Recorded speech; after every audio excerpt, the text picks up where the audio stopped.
السلام علیکم، میں ہوں حافظ سرفراز ترین اور آپ دیکھ رہے ہیں الفرقان اردو ٹی وی۔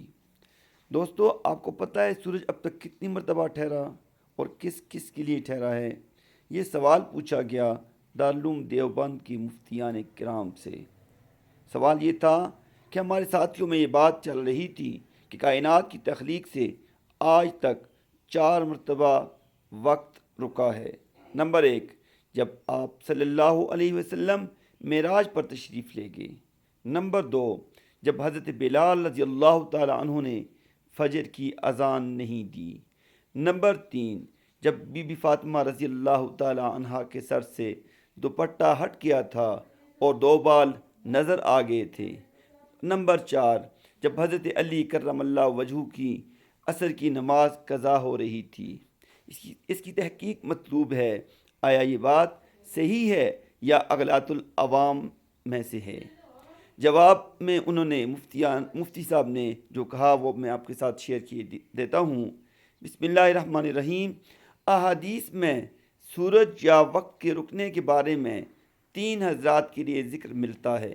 نمبر 1، رسول اللہ صلی اللہ علیہ وسلم کے لیے 2 مرتبہ غزوہ خندق، نمبر 1 غزوہ خندق کے موقع پر، اور نمبر 2 شب معراج کی صبح کو۔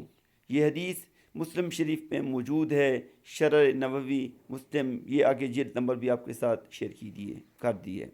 نمبر 2، حضرت یوشع بن نون علیہ السلام کے لیے یہ حدیث بخاری شریف میں اور مسند احمد میں موجود ہے۔ نمبر 3، حضرت علی رضی اللہ تعالی عنہ کے لیے نماز عصر پڑھنے کے واسطے رسول اللہ صلی اللہ علیہ وسلم کی دعا کی وجہ سے۔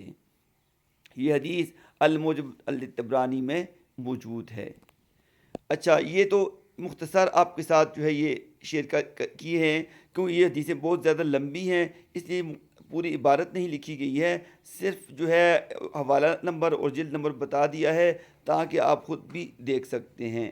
ان 3 مواقع پر تو یہ سورج کا رکنا صحیح ثابت ہے اور احادیث سے باقاعدہ طور پہ ثابت ہے، اور حضرت فاطمہ رضی اللہ تعالی عنہا کے سر سے دوپٹہ ہٹ جانے پر اور حضرت بلال رضی اللہ تعالی عنہ کے اذان نہ دینے پر سورج رکنا، یہ دونوں باتیں اغلاط العوام سے ہیں، اس کی شریعت میں کوئی اصل نہیں ہے۔